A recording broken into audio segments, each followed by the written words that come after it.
The courtroom went dead silent as Brick Sterling leaned back in his chair, a smirk playing on his lips. He thought he had won. He thought stripping his wife Calla of her home, her dignity, and her finances was the final victory in his sordid game of betrayal.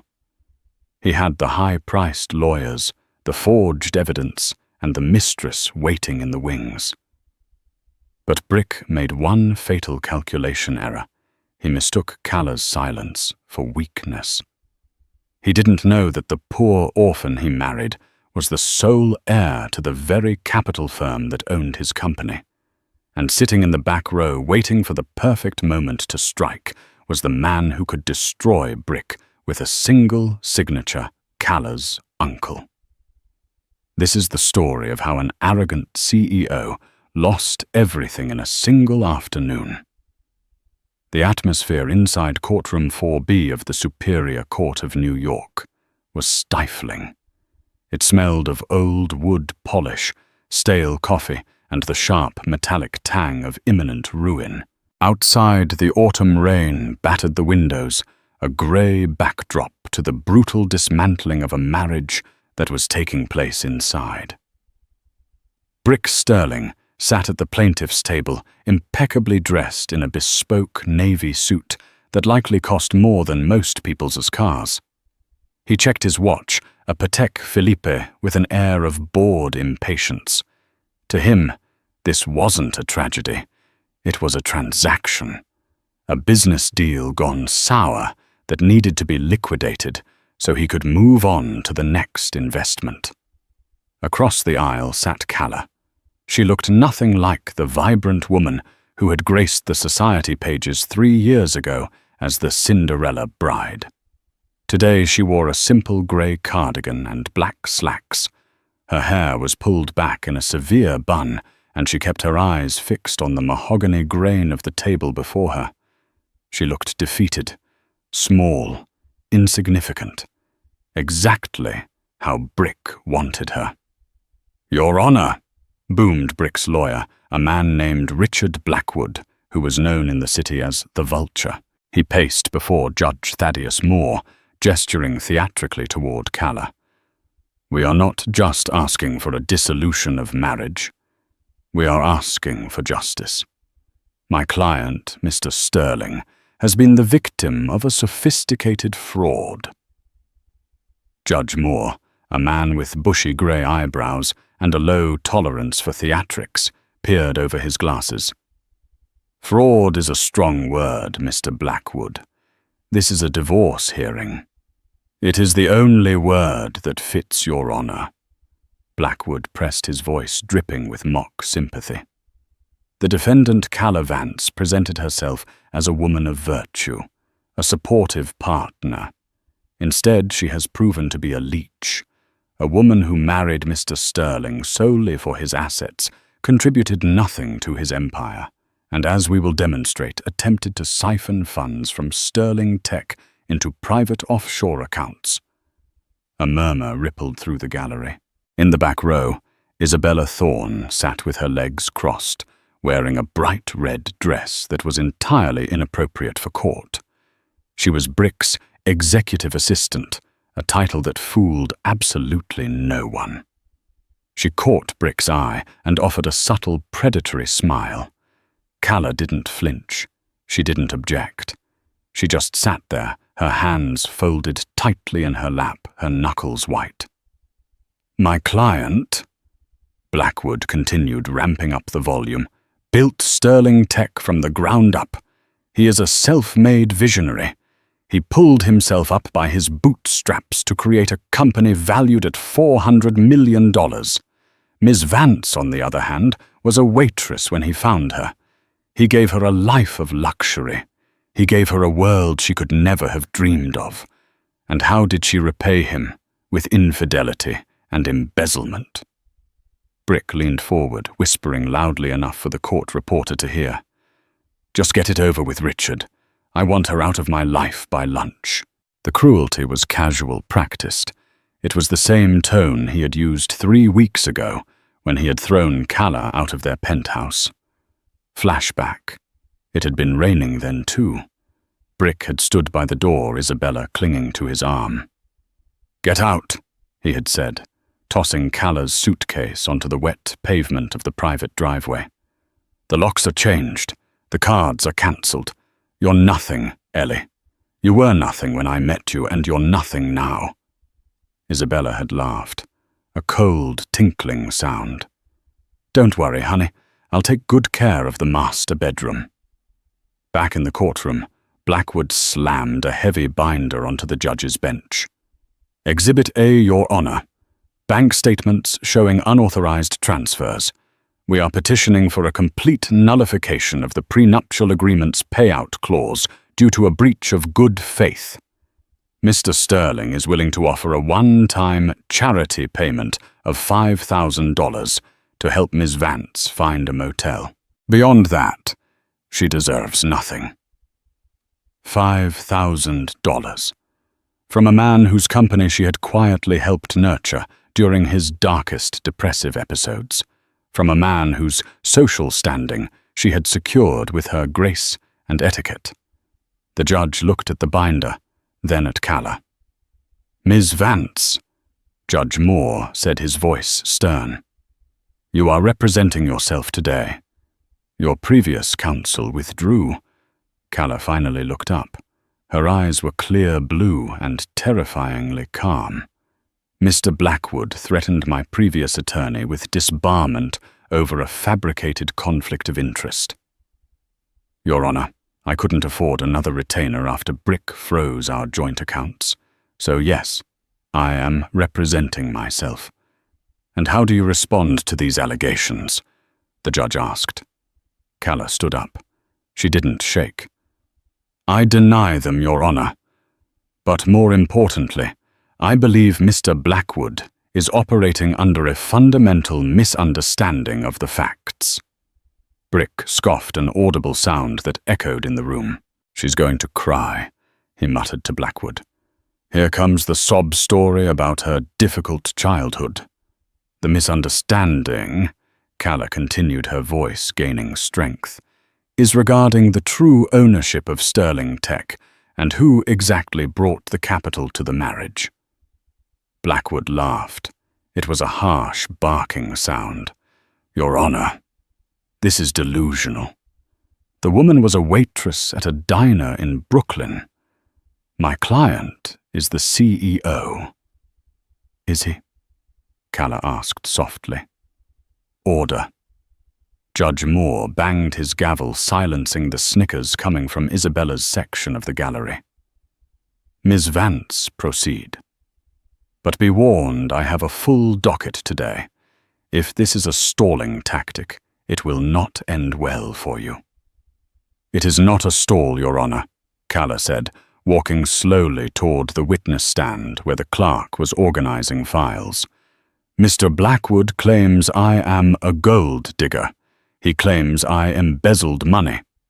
May I see the proofs?" Blackwood smirked and handed her a copy of the binder. "Read it and weep, darling. It's all there. The transfers to the Cayman Islands. The dates coincide with your solo trips to visit your sick aunt." Calla opened the binder. She flipped through the pages with a practiced eye. Fake wire transfers, forged signatures. It was a sloppy job likely put together by Brick's corrupt CFO, a man named Greg Halloway, who would do anything for a bonus. "Brick," Calla said, turning to face her husband directly. This was a breach of protocol, but the judge didn't stop her. "Did you really think I wouldn't notice that these transfer codes are outdated? Swift codes changed for the Cayman branch 6 months before these dates." Brick stiffened. "Objection," Blackwood shouted. "The defendant is not a forensic accountant." "No," Calla said, closing the binder. "But I am the one who taught Brick how to read a balance sheet." "Lies." Brick stood up, his face flushing red. "You were a college dropout. I found you serving coffee. I made you." "You found me serving coffee because I was researching," Calla said, her voice dropping an octave, becoming colder. I was trying to understand the lives of the people my family employs. I wanted to be grounded before I took on my responsibilities. Your family. Brick laughed, looking around the courtroom as if inviting everyone to share the joke. Your family is dead, Ellie. You told me yourself. Parents died in a car crash. No siblings. You're a stray. My parents are dead, Calla confirmed. A flash of pain crossed her face, but she suppressed it instantly. That part was true. But I never told you I didn't have family. You just never asked. You were always too busy talking about yourself, Brick. In 3 years of marriage, you never once asked what my mother's maiden name was. Who cares what her maiden name was? Blackwood interrupted, sensing the shift in the room's energy and trying to regain control. Your Honor, this is irrelevant. We have proof of theft. We have proof of moral turpitude. Blackwood pulled out a second document. We also have sworn affidavits from staff members stating that Ms. Vance was abusive to household employees. Calla sighed. Affidavits signed by the staff you hired last month. Brick. After you fired the housekeeper, Mrs. Higgins, who had been with us for 2 years. Because she refused to lie for you. Your Honor, Blackwood shouted. Enough. Judge Moore rubbed his temples. Ms. Vance, you are making vague allusions to family and ownership.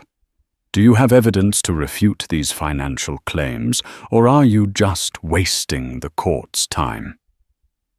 I have a witness, Your Honor, Calla said.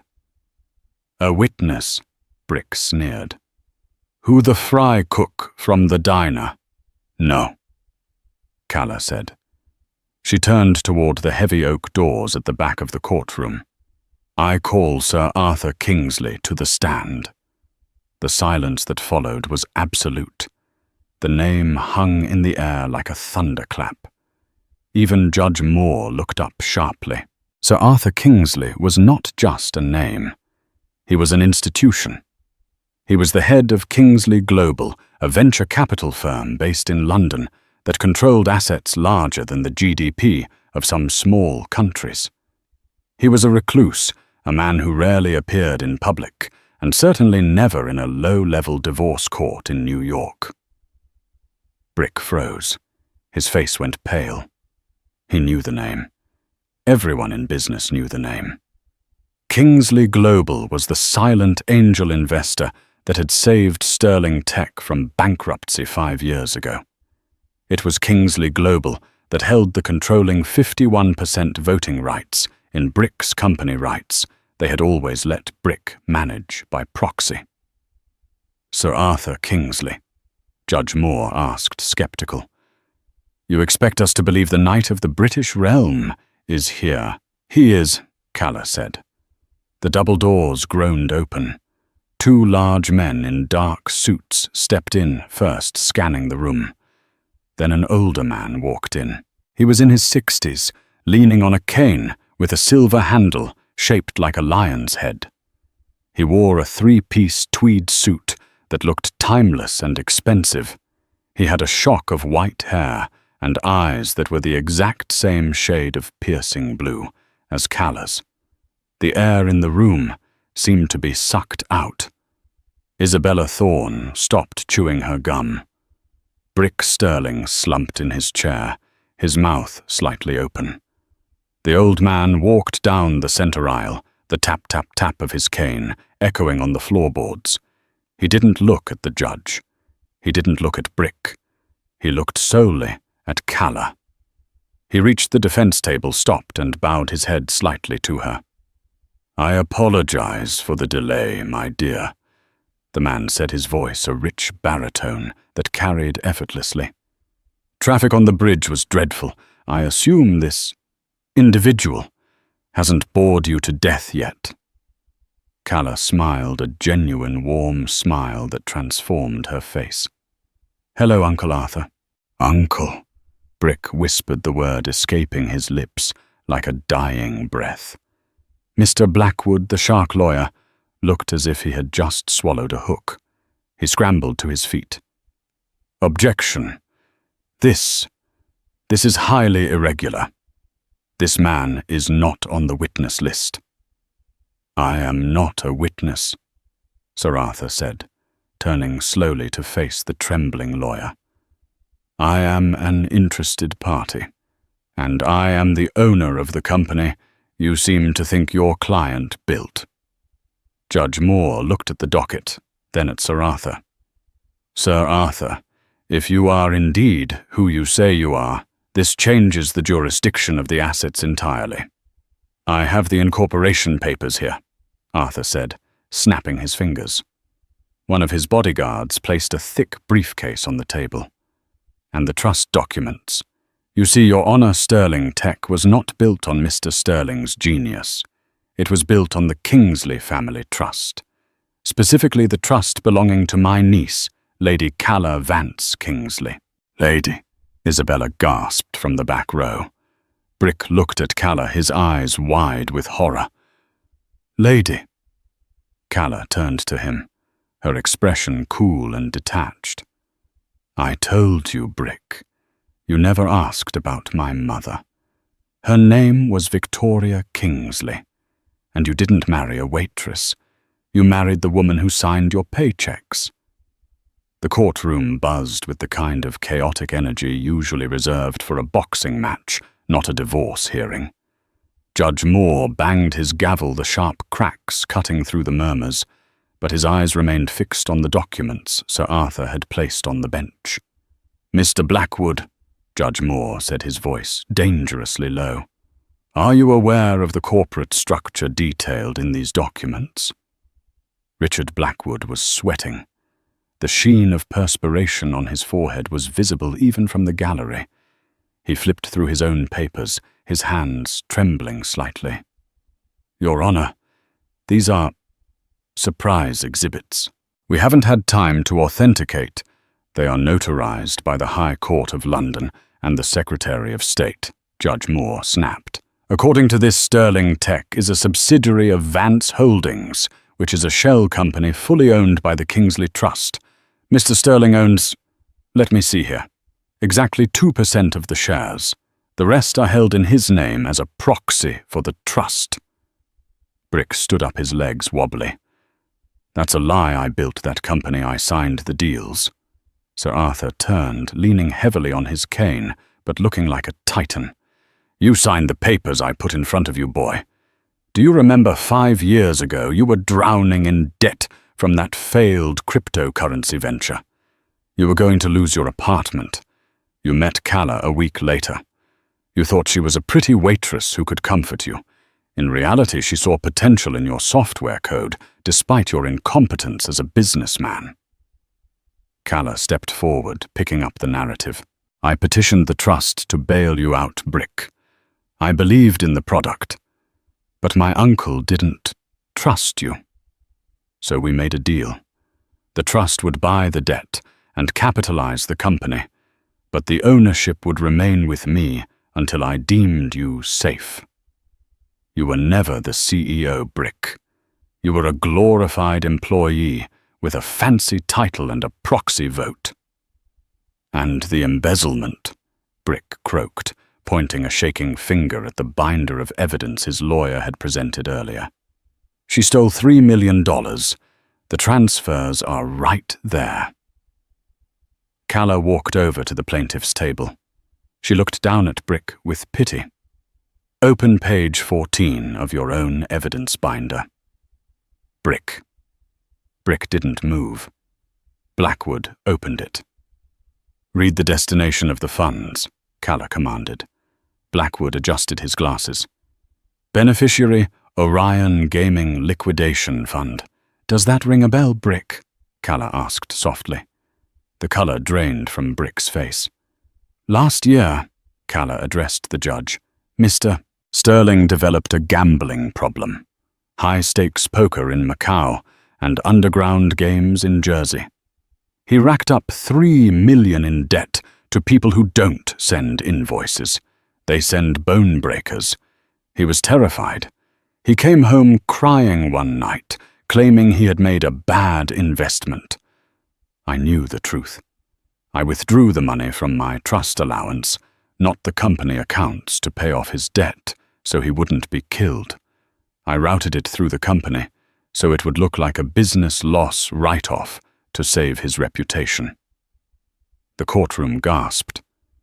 "I saved your life," Calla whispered, her voice trembling with the first sign of real emotion. "I stripped my own savings to keep your kneecaps intact.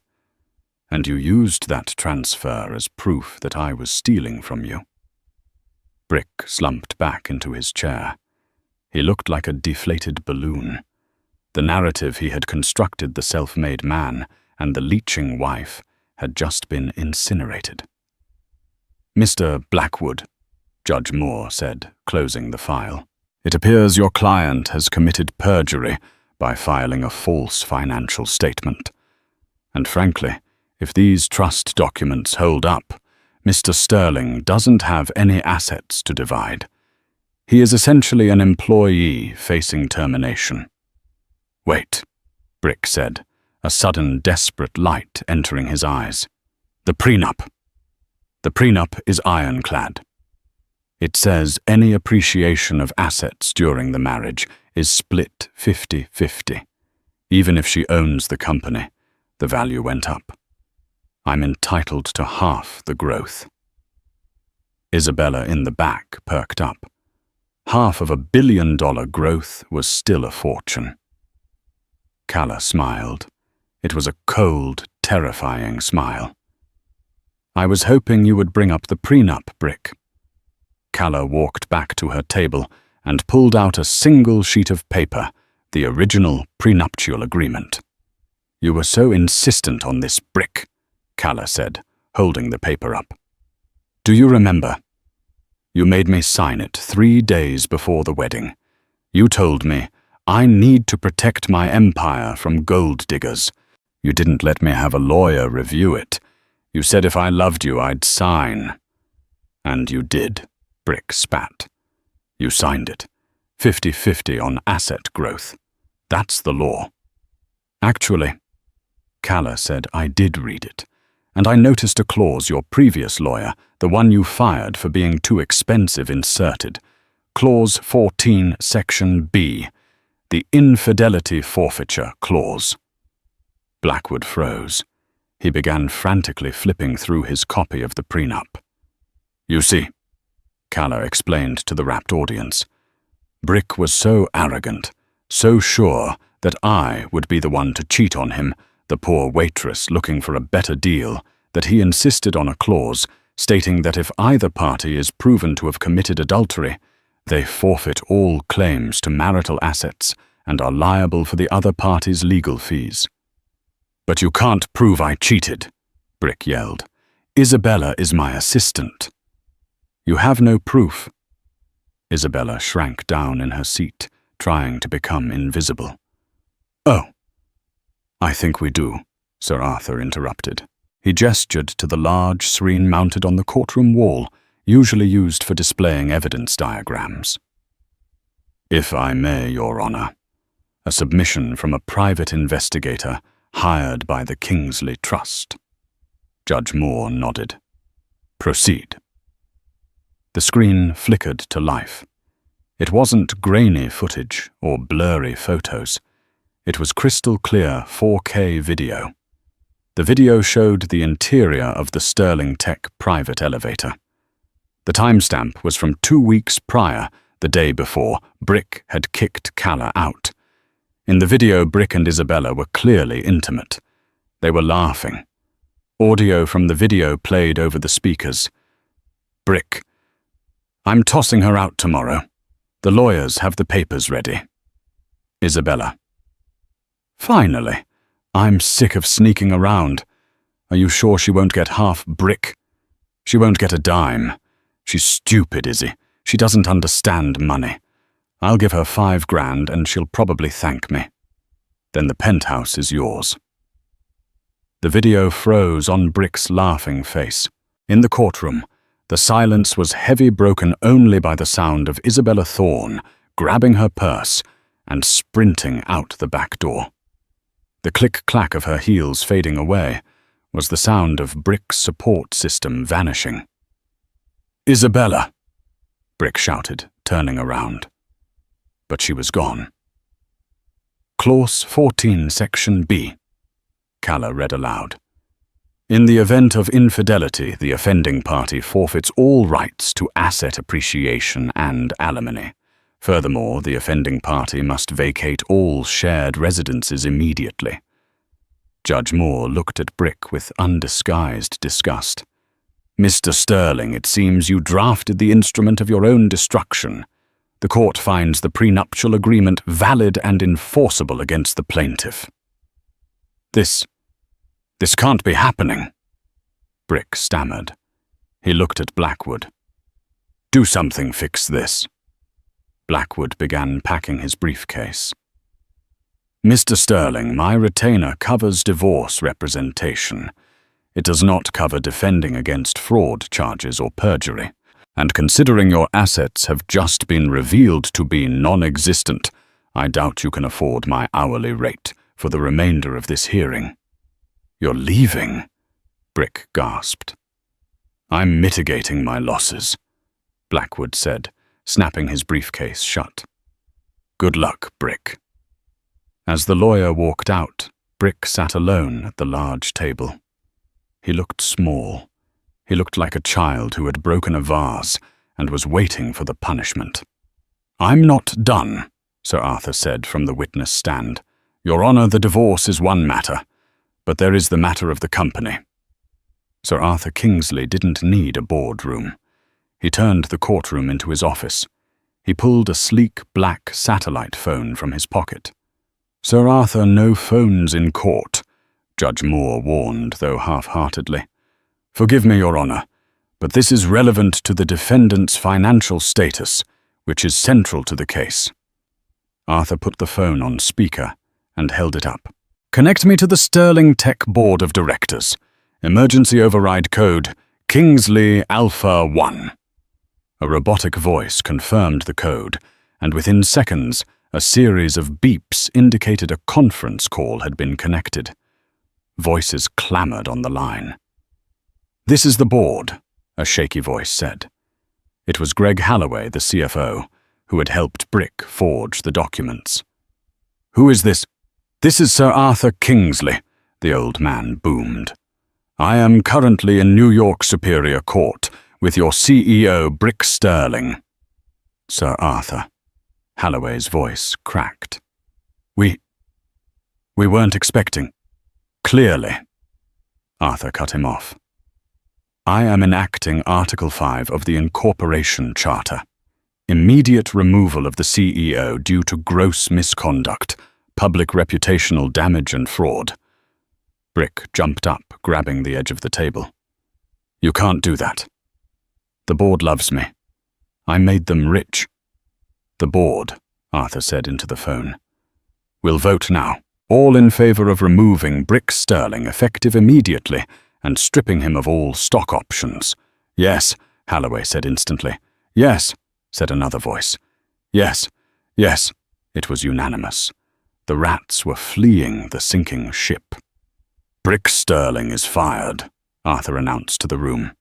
"Furthermore, Mr. Halloway, you are to lock Mr. Sterling's corporate access badges and wipe his devices remotely, right now." Brick pulled his phone out of his pocket. The screen went black. A white spinning wheel appeared, followed by a factory reset icon. All his contacts, his emails, his access to his bank accounts wiped in seconds. No. Brick tapped the screen frantically. "My crypto wallet keys were in the Notes app. You just deleted $300,000 in Bitcoin." "Consider it a severance tax," Arthur said dryly. Judge Moore cleared his throat. "The court has heard enough.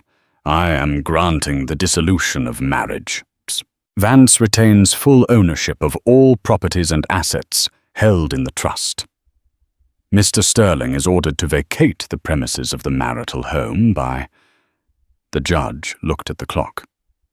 "Well, since he locked Miss Vance out 3 weeks ago, I'd say immediate eviction is fair.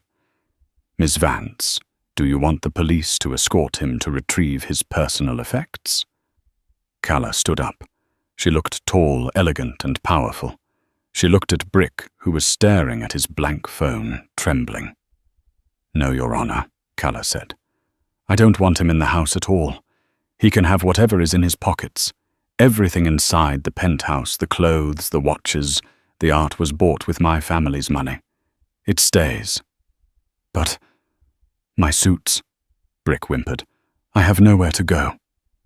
"You have $5,000, Calla reminded him, echoing his cruelty from 3 weeks ago. "I suggest you find a motel. I hear the ones in Queens have vacancies." She turned to the bailiff. "Can we have him removed? He's trespassing on my time." 2 bailiffs moved toward Brick. He looked around the room, hoping for a friendly face. There were none. Even the court reporter looked at him with disdain. "Ellie, please," Brick begged, as the bailiff took his arm. "I'm sorry. I got caught up in the stress. I love you. We can work this out. I'm a visionary. You need me to run the company." "I already hired a new CEO this morning," Calla said calmly. "She starts Monday. Goodbye, Brick." "She," Brick blurted out, as he was dragged toward the doors. "Yes, Mrs. Higgins, the housekeeper you fired. Turns out she has a PhD in operations management she never told you about. She's much more qualified than you." The doors swung shut behind Brick, cutting off his protests. The courtroom was silent for a moment. Then Judge Moore capped his pen.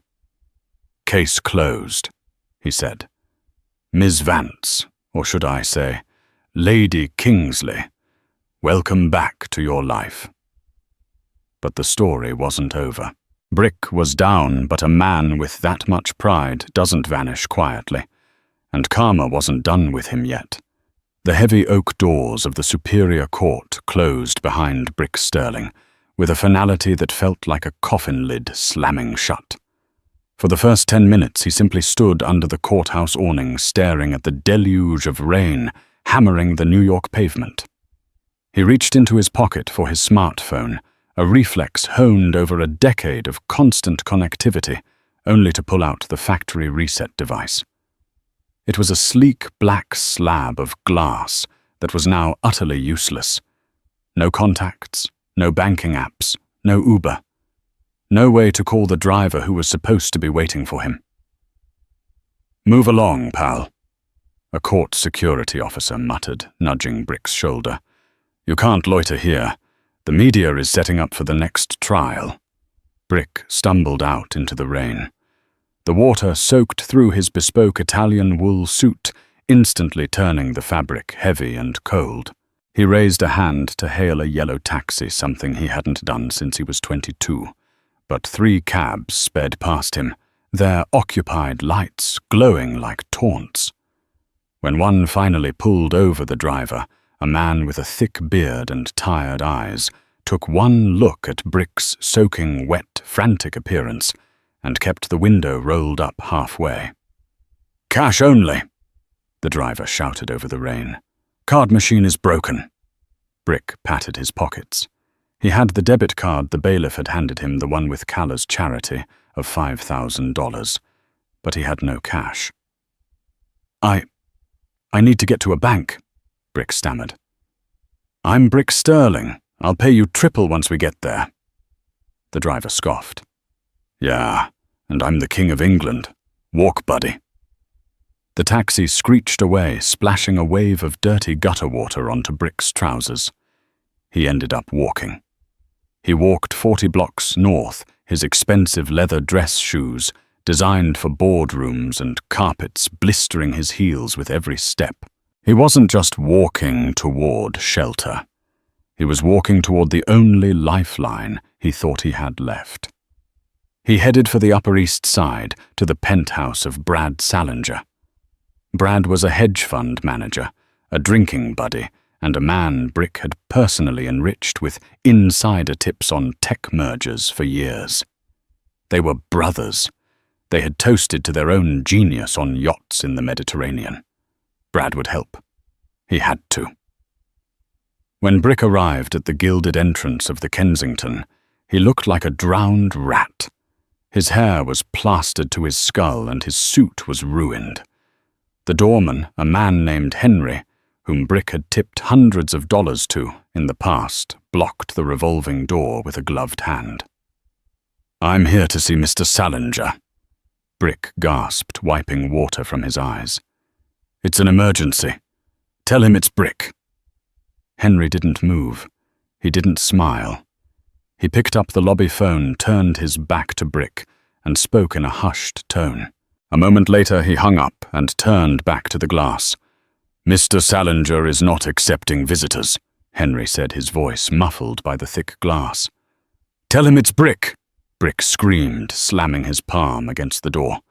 "I gave him the tip on the Omnicorp merger. He owes me." Henry opened the door just a crack, sliding a small envelope through. "Mr. Salinger asked me to give you this, and he said if you don't leave the premises in 30 seconds, he is authorized to call the precinct." Brick tore the envelope open with trembling fingers.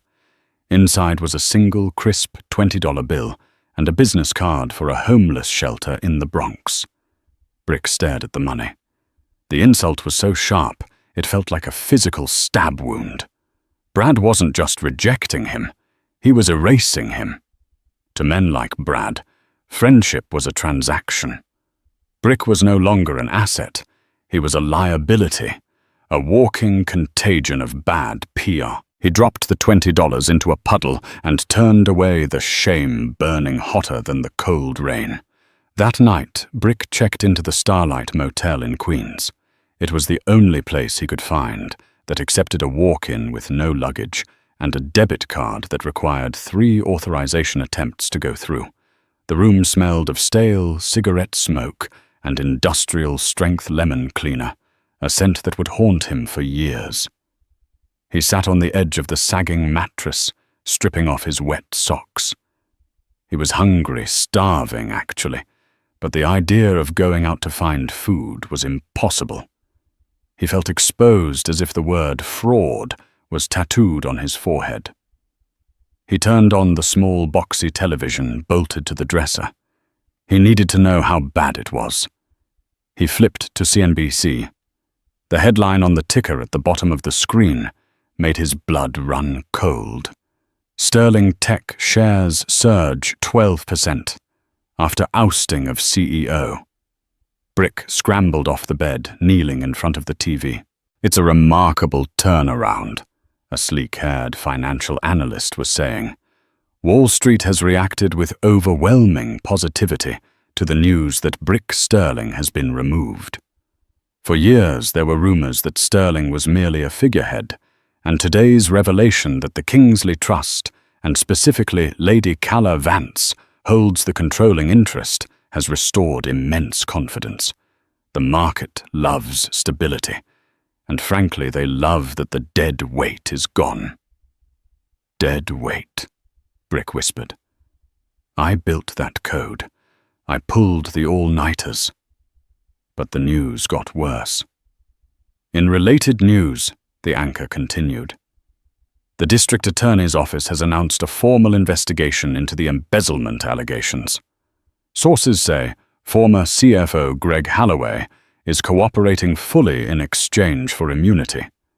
Holloway has allegedly provided hard drives containing evidence of wire fraud and digital asset manipulation." Brick collapsed back onto the floor. The hard drives. He had thought Greg was loyal. He had paid Greg's mortgage off 2 years ago as a bonus. But loyalty, Brick was learning, was a luxury only the rich could afford. Then a sudden horrifying realization hit him. His crypto wallets. He scrambled for his factory reset phone. He had kept his private keys, the long, complex passwords, to access his Bitcoin and Ethereum stashes in the Secure Notes app on his phone. He had never written them down on paper because he was paranoid about physical theft. He thought the cloud was safe. But Sir Arthur had wiped the device. Brick tapped the screen, frantically reinstalling the app, praying for a backup. Login failed. Account not found. He tried again. And again. Account wiped by administrator. $300,000. His escape fund, his safety net. It was gone. Deleted in a microsecond by an old man with a cane. The money existed somewhere in the blockchain ether, locked in a digital vault that Brick could never open again. He was locked out of his own life.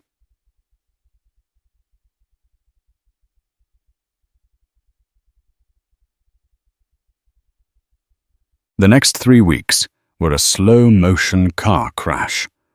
Brick hired a lawyer he found on a bus bench at a man named Saul Berkowitz, whose office was above a laundromat.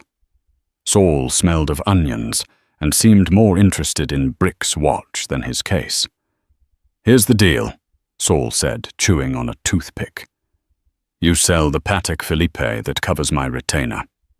But looking at this, Holloway sang like a canary, kid. They have the IP addresses, they have the bank transfers. You're looking at 5 to 10 years for wire fraud." "I can't go to prison," Brick whispered. I'm not built for that." "Then you need to pay restitution," Saul said. "You pay back the $3 million you borrowed for the gambling debts, and maybe we can get it plead down to a misdemeanor and probation. Do you have $3 million? "I have $4,000 left," Brick said. Saul shrugged. "Then you better find a job, a good one." Brick tried. God, he tried. He bought a cheap suit from a thrift store that smelled of mothballs and hit the pavement. He still had his MBA. He still had his experience. Surely someone would see past the scandal. He landed an interview at a mid-sized logistics firm in Jersey City.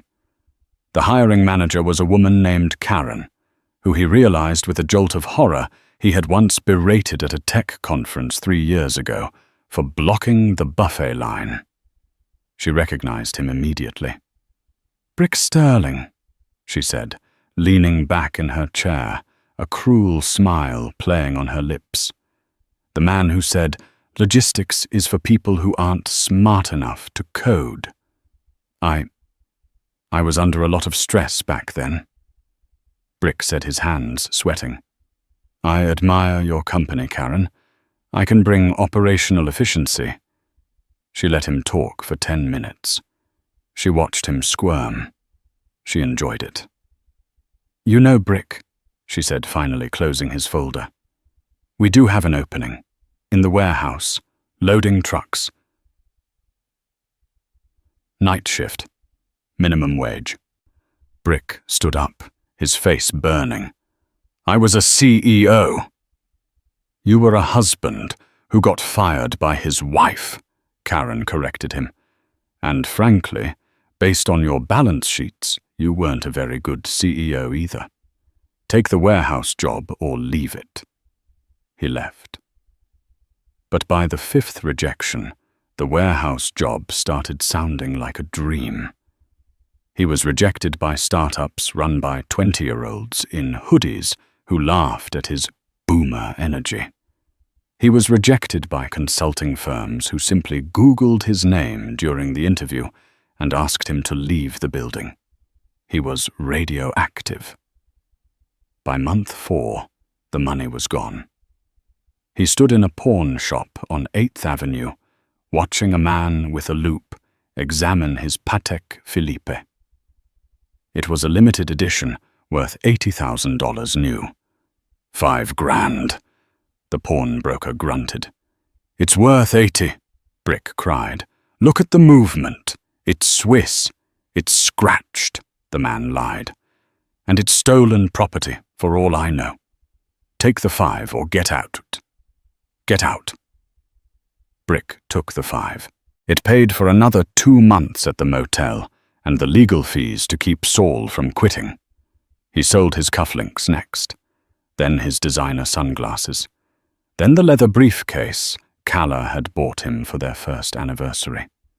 He watched his identity be dismantled piece by piece, sold for pennies on the dollar to strangers.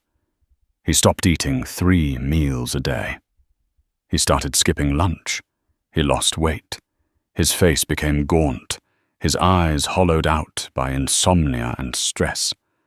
The arrogance that had defined his posture evaporated, replaced by a permanent jittery flinch. He jumped when sirens went off. He avoided eye contact with people on the street, terrified he would be recognized, yet devastated that he was now invisible. One Tuesday, sitting in the motel room, eating a cup of instant noodles, he saw an ad in the local paper.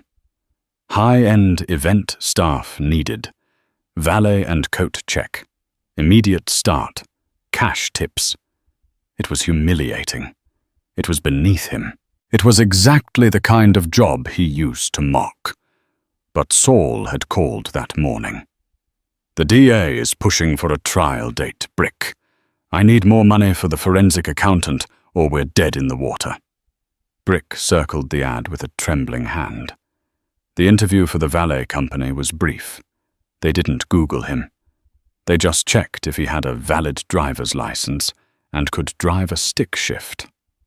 You look like you've been through the ringer, pal, the manager, a beefy guy named Tony, said, handing him a polyester uniform that was 2 sizes too big.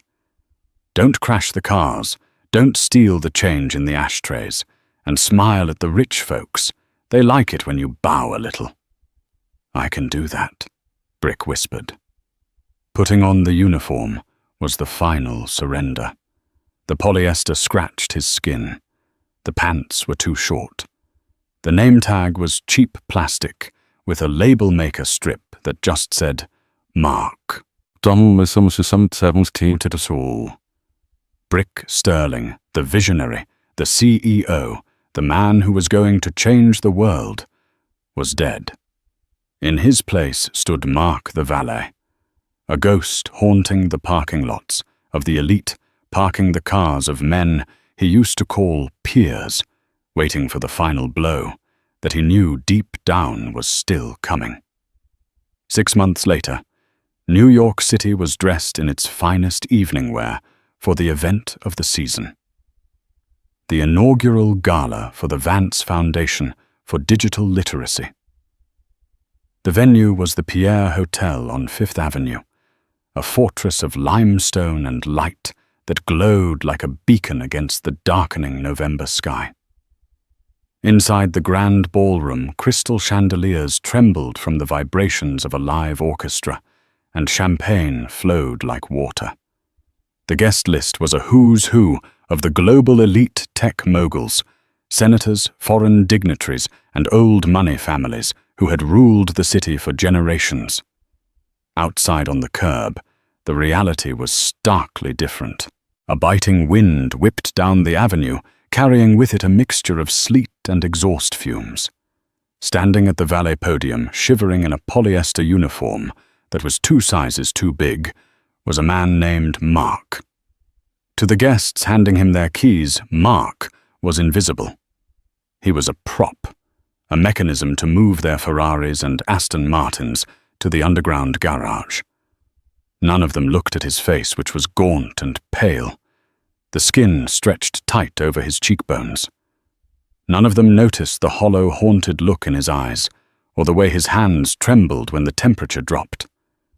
And none of them recognized Brick Sterling, the man who less than a year ago would have been inside the ballroom, holding a flute of Dom Perignon and holding court at the head table. "Hey, buddy, wake up." A set of keys hit Brick in the chest, snapping him out of his daze. Brick fumbled to catch them. He looked up to see a man in a tuxedo looking at him with disdain. Brick's stomach lurched. It was Jason Thorpe, the CEO of a cloud computing rival Brick had once tried to acquire in a hostile takeover. "Don't scratch it," Thorpe snapped, gesturing to a sleek black Bentley Continental. "It's worth more than your whole life." "Yes, sir," Brick whispered, keeping his head bowed low so the brim of his cap shadowed his face. He climbed into the Bentley. The smell of the interior rich leather expensive cologne and the faint scent of success hit him like a physical blow. It smelled like his old life. It smelled like the days when he was the one tossing keys to someone else. He gripped the steering wheel, fighting back hot, stinging tears. This is a mistake, he thought, his mind spiraling into the delusion that had kept him sane for weeks. "I'll be back on top soon. This is just a strategy, a temporary setback." But as he parked the car in the dark, grease-stained garage and trudged back up the concrete ramp to the street, the cold air slapped the delusion out of him. He wasn't a CEO on a break. He was a valet out on bail working for tips to pay a lawyer who barely remembered his name. "Heads up, Mark," the valet captain, a burly man named Tony, barked. "Big arrival, the guest of honor, VIP protocol. Open the door, don't speak unless spoken to, and for God's sake, stand up straight." A hush fell over the entrance.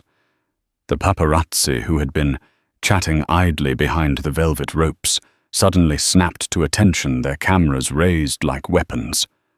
A car turned the corner. It wasn't just a car, it was a statement.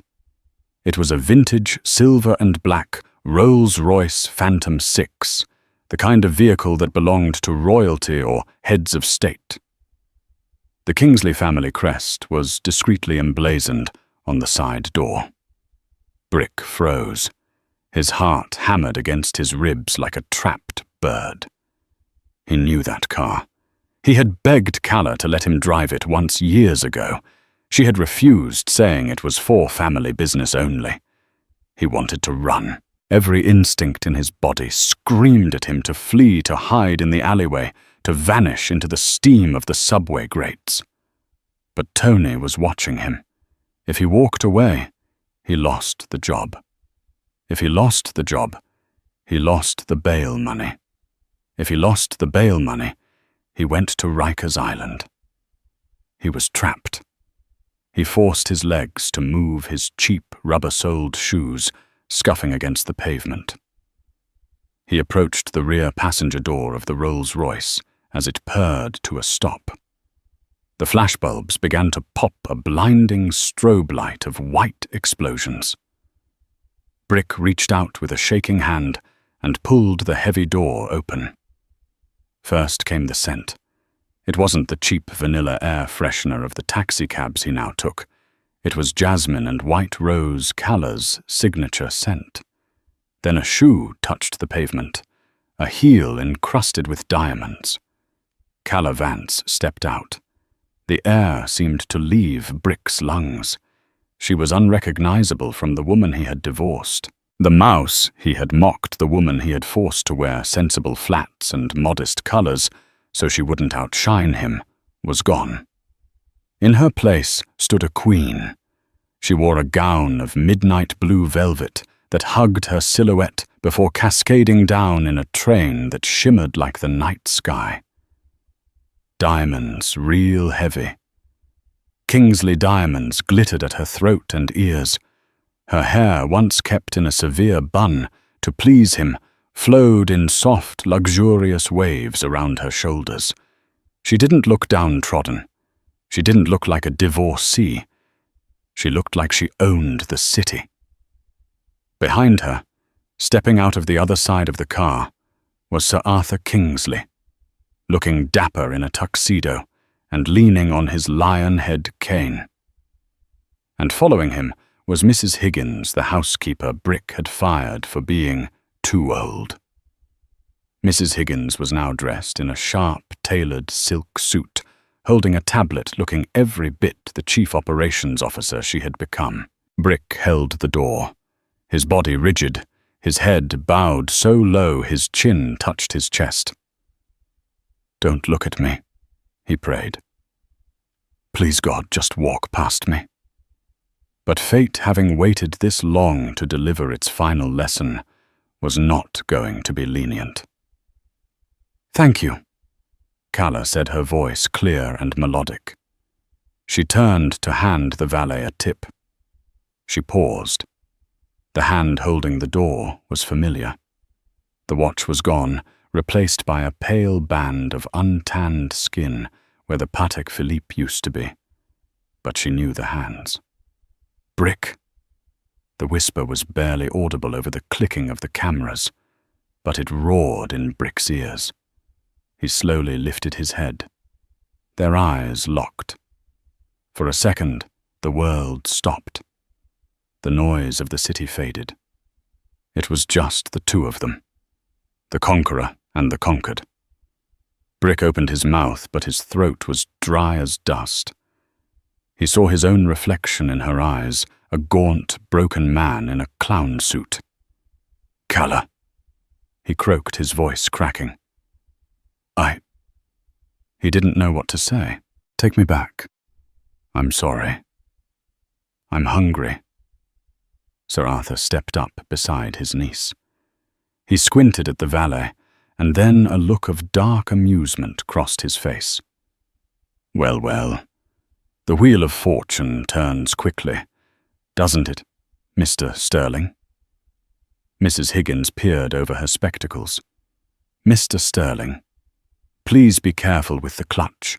The Rolls is sensitive. Unlike you, it requires a gentle touch." Brick flinched as if slapped. The humiliation was total. The staff he had abused were now looking down on him from the heights of Olympus. "Ellie, please," Brick whispered, stepping closer, ignoring the protocol. I'm in a bad way. The lawyers, they took everything. I'm living in a motel in Queens. I just need a chance. A loan. Anything." The cameras were flashing frantically now. The paparazzi had realized who the valet was. "Fallen CEO begs ex-wife." The headlines would scream tomorrow. Calla looked at him. Her expression wasn't angry. It wasn't hateful. It was something far worse. It was pity. Cold, distant pity. She opened her silver clutch. "You always said I didn't understand the value of money, Brick," she said softly. "You said I was a burden." She pulled out a single crisp $100 bill. "Here," she said, extending it to him. Brick stared at the bill. It was the ultimate degradation. She was tipping him. "Take it," she commanded, her voice gaining the steel of a CEO. "Buy yourself a hot meal. You look unwell." His hand shaking violently. Brick reached out and took the money.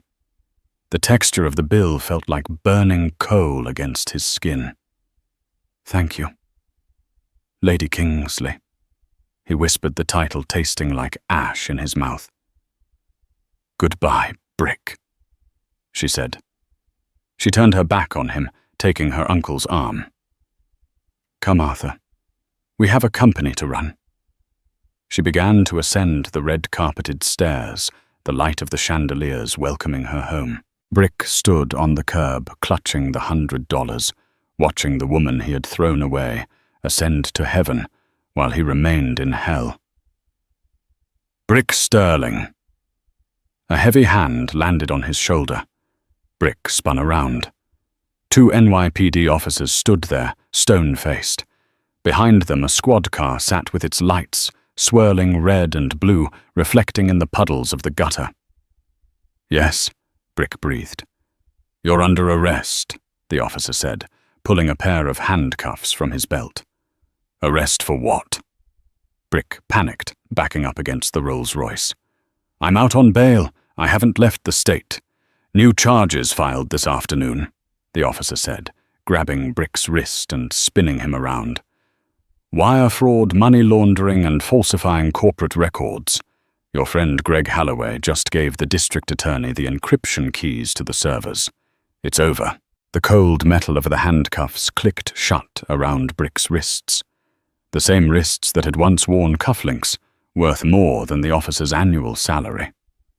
"No, please!" Brick shouted as they shoved him toward the squad car. He looked frantically up the stairs. "Kala, help me!" At the top of the stairs, just before the glass doors. Kala paused. She didn't turn around. She simply adjusted her shawl, straightened her spine, and walked into the light, the heavy doors closing behind her. Brick was shoved into the back of the police cruiser. The hard plastic seat was uncomfortable. The cage separated him from the world. As the car pulled away, sirens wailing, Brick pressed his face against the glass. He watched the gala fade into the distance. He watched his past, his future, and his freedom disappear. He looked down at his lap. He had dropped the $100 bill on the floor of the police car. It lay there in the dirt, just out of reach of his cuffed hands. The karma had finally come full circle. He had forced his wife out with nothing but the clothes on her back. Now he was leaving with even less.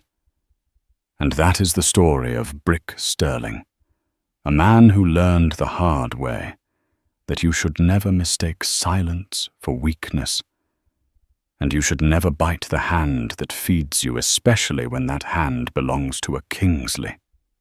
Brick thought he could destroy Kala to save himself, but all he did was free her to become the queen she was always meant to be. It's a brutal reminder that in relationships and in life, integrity is the only currency that matters.